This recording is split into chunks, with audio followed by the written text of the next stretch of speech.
Life চলে smooth ফিলে, বাকিটা আপনাদের মুখস্থ হয়ে যাওয়ার কথা। Xiaomi Redmi 14C ফোনের সাথে খেলা দেখার জন্য দারুণ একটা মাধ্যম হতে পারে। সাইজের সাথে ওয়েটের কোনো মিল নেই, খুবই হালকা। মূল আলোচনায় যেতে চাই। এই আলোচনাটা হালকা না, বেশ ভারী আলোচনা, এবং আমার কাছে মনে হয় যে এই আলোচনা এই মুহূর্তের প্রেক্ষাপটে খুব বেশি গুরুত্বপূর্ণ। 24 এবং 25 নভেম্বর এই মাসেই আপনারা সবাই জানেন যে জেদ্দাতে অনুষ্ঠিত হবে আইপিএল এর মেগা প্লেয়ার অকশন।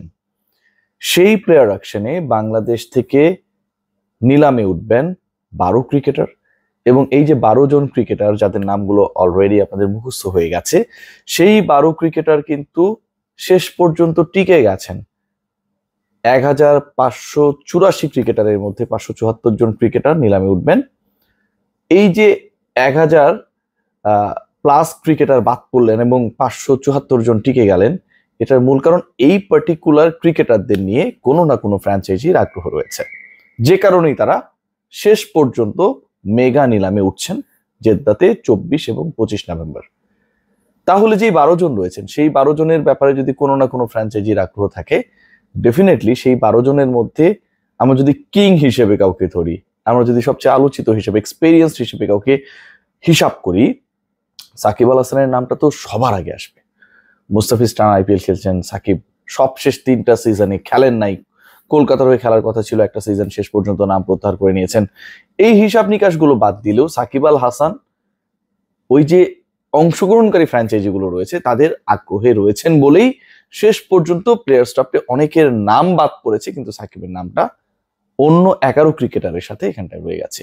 কেন সাকিব কেন্দ্রিক আলোচনা করছি? গতকাল আপনারা বিভিন্ন সোশ্যাল যে প্ল্যাটফর্মস গুলো রয়েছে, অনলাইন প্ল্যাটফর্মস গুলো রয়েছে, প্রত্যেকটাতে আপনারা দেখেছেন যে রিপোর্ট হয়েছে চেন্নাই সুপার কিংস সাকিব আল হাসানের ব্যাপারে আগ্রহী। চেন্নাই সুপার কিংস তাদের সোশ্যাল হ্যান্ডেলে একটা পোস্ট করেছে যেখানটায় হচ্ছে জাদেজার স্পিনিং পার্টনার হিসেবে আসলে বা টুইন অলরাউন্ডার হিসেবে আসলে কাকে দেখতে চায়, এবং যেই ছবিটা সেখানটা আমরা দেখেছি শ্যাডো হিসেবে একটা হচ্ছে জাদেজার অবয়ব এবং পাশে হচ্ছে সাকিব আল হাসানের মতো করে একটা শ্যাডো দেয়া, তার হচ্ছে মূল অবয়বটা নেই, শ্যাডো দেয়া।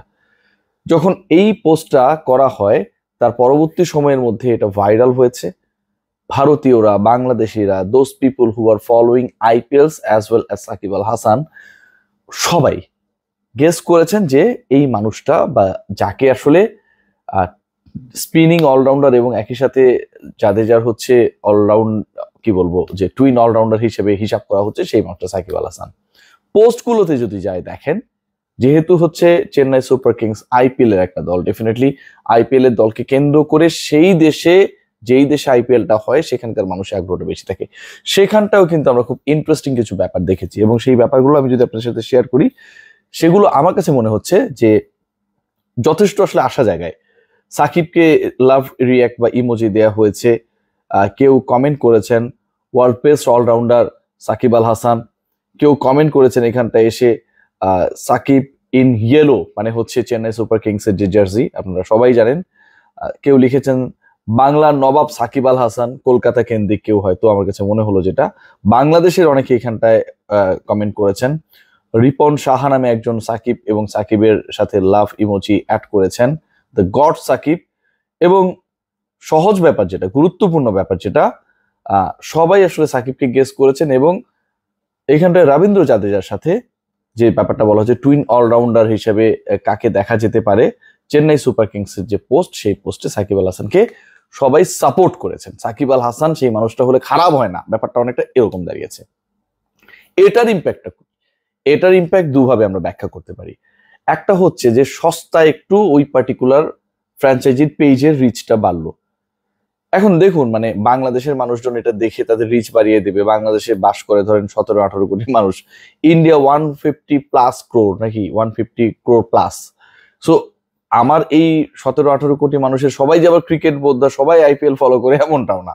সো এটা আসলে যে চেন্নাই সুপার কিংসের অনেক বিশাল রিচ বাড়িয়ে দেবে এটা সত্য না। কিন্তু এই আলোচনাটা, সাকিব কেন্দ্রিক এই আলোচনাটা ব্যাক অফ দ্য মাইন্ডে আমার কাছে মনে হয় যে একটা বড় রোল প্লে করবে before the draft, before the auction. যখন যে ব্যাপার নিয়ে আলোচনা হয়, কিছুদিন আগে যখন বাংলাদেশে একটা বড় পরিবর্তন আসলো, রাতের বেলা মানুষজন ঘুমাতে পারতো না, ডাকাত পড়েছে, ডাকাত আসছে, আরেকটা হচ্ছে কি, রয়্যাল লোকজন বাংলাদেশে হচ্ছে বিভিন্ন জায়গায় ঘুরে বেড়াচ্ছে, খেয়াল করে দেখবেন, মানে এই ঘটনাগুলো ঘটেছে, সত্য মিথ্যা পরের হিসাব। তো সবাই মাইকিং করছে, মসজিদে মাইকিং করছে, ফজরের আজানের সময় মাইকিং হচ্ছে। আমি ধানমন্ডিতে থেকে এখানটাও আপনার মাইকিং হয়েছিল যে আমাদের হচ্ছে এলাকায় ডাকাত এসেছে, আপনারা সবাই সাবধান থাকবেন, কেউ দরজা খুলবেন না, সবাই একতাবদ্ধ থাকুন, এরকম বক্তব্য। ডাকাত আসুক আর না আসুক, ডাকাতের একটা প্রভাব কিন্তু আসলে ওই সময়টায় আমরা দেখেছিলাম।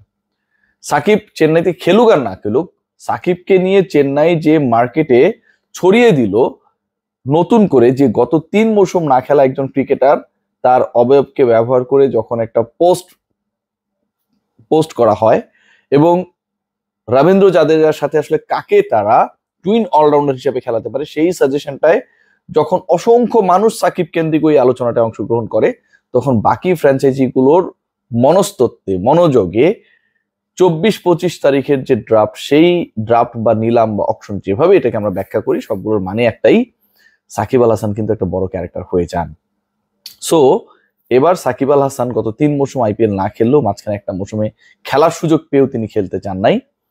এবার সাকিব আল হাসান কিন্তু free agent, he is preparing himself, আমরা জানি যে ন্যাশনাল টিমের ওয়েস্ট ইন্ডিজ ট্যুরের জন্য, এবং আইপিএল এর আগে বিপিএল হবে, সেখানটাও তিনি একটা প্রিপারেশনের সুযোগ হয়তো পাবেন, হয়তো বলছি, বাংলাদেশে যেহেতু খেলাটা হবে অনেক হিসাব নিকাশ রয়েছে। কিন্তু সাকিবকে কেন্দ্র করে আইপিএল এর মার্কেট কিন্তু গরম হয়েছে। আরেকজনের ব্যাপারে একটু আলোচনা করতে চাই, তাসকিন আহমেদ। একটু খেয়াল করে দেখবেন যে গেল 3টা আসরে টানা সুযোগ পেয়েছেন, সুযোগ বলতে বিভিন্ন দলের থেকে অ্যাপ্রোচড হয়েছিলেন, but end of the day সেই অনুমতিটা তিনি পাননি। একজন ক্রিকেটারকে আমরা হচ্ছে আইপিএল খেলার অনুমতি দেই না কেন, মানে কারণটা কিন্তু বুঝতে হবে। আমরা যদি কারণটা বোঝার চেষ্টা করি তাহলে হচ্ছে অনেকটা এরকম, যে কারণ তাকে হচ্ছে জিম্বাবুয়ের বিপক্ষে বাংলাদেশের মহা গুরুত্বপূর্ণ বিশ্বকাপ ক্রিকেটের ফাইনাল খেলা আছে বাংলাদেশে, সেখানটায় যেন আমরা তাকে খেলাতে পারি। সিরিয়াসলি ভাই, জিম্বাবুয়ে সিরিজের জন্য আমরা হচ্ছে তাসকিন আহমেদদেরকে আইপিএল এ খেলা ছাড়পত্র দিই না, অথচ জিম্বাবুয়ে সিরিজের পরে আমাদের টার্গেট হচ্ছে টি-20 ওয়ার্ল্ড কাপের মতো মেগা আসর। সো ওই টি-20 ওয়ার্ল্ড কাপে ভালো করার জন্য আমার জিম্বাবুয়ের সিরিজে বা জিম্বাবুয়ের এগেনস্টে গুরুত্বপূর্ণ ক্রিকেটারদের খেলানো উচিত, নাকি বিকল্প ক্রিকেটারদের জিম্বাবুয়ের এগেনস্টে খেলিয়ে আমার সিরিয়াস ক্রিকেটার যারা, আমার সবচেয়ে বড় অ্যাসেট যারা, তারা যেন আরো কিছু এক্সপেরিয়েন্সেস নিয়ে আসে আইপিএল থেকে, ওয়ার্ল্ডের সবচেয়ে বড় মেগা টুর্নামেন্ট থেকে, সেই সুযোগটা করে দেওয়া উচিত। আমরা উল্টাটা করেছি সত্যি কথা যেটা। তো এইবার আসলে সেই ঘটনা ঘটছে না। তাসকিন আহমেদকে কেন্দ্র করে একটা বিশাল হাইপ রয়েছে, এবং সব যদি ঠিক থাকে, কেন যেন আমার কাছে মনে হচ্ছে যে তাসকিনের ডেরা বা ঠিকানা যেটাই হোক না কেন, কলকাতা নাইট রাইডার্স হওয়ার সম্ভাবনাটা অনেক বেশি। কয়েকটা কারণ এখানটায় রয়েছে। সবচেয়ে বড় কারণ যেটা, সেটা হচ্ছে কলকাতা নাইট রাইডার্স বা ক্যালকাটা নাইট রাইডার্স যেভাবে বলি, কেকেআর, তারা বাংলাদেশের কারো না কারো ব্যাপারে ইন্টারেস্টেড বিভিন্ন সময় থাকে। এটা কিন্তু একটা খুব গুরুত্বপূর্ণ আমার কাছে মনে হয় পয়েন্ট। আমরা যদি খেয়াল করে দেখি যে কেকেআর একটা সময় মনে হয় মাশরাফি বিন মুর্তজা খেলেছিলেন, সাকিব আল হাসান দীর্ঘ সময় খেলেছেন, লিটন কুমার দাস খেলেছেন। So Kolkata night Riders always try করে যে তারা যদি তাদের বেস্ট পিকটা করতে পারে ফ্রম দিস পার্ট, সেটা তারা করবে। মোস্তাফিজুর রহমান বলার নেই কোনো কিছুই, চেন্নাইতে সাকিব আল হাসান যাক আর না যাক, definitely Chennai Super Kings they are eyeing on to Mustafiz. The only reason is that Chennai তাদের হোম ম্যাচেস, মানে 50%-এর মতো অলমোস্ট ম্যাচেস খেলবে তাদের হোম গ্রাউন্ডে, চিপাকের সেই স্টেডিয়ামে, এবং যেখানটায় মুস্তাফিজ কি করতে পারে সেটা আমরা দেখেছি। আইপিএল এ গত আসরে এনওসি পাওয়া পর্যন্ত যে কটা ম্যাচ তিনি খেলার সুযোগ পেয়েছিলেন, till his last match he was the highest wicket taker jointly. সবাই ভালো থাকবেন, টেক গ্রেট কেয়ার, এবং আমরা আশা করব যে আমাদের ক্রিকেটারদেরকে নিয়ে আমরা নেগেটিভ ডিসকাশন না করি। বাংলাদেশ থেকে অন্তত 3 জন ক্রিকেটারের আপকামিং আইপিএল এ সুযোগ পাওয়াই উচিত, এবং সেটা নির্ধারিত হয়ে যাবে আর মাত্র 6-7 দিনের মধ্যেই। Bye bye.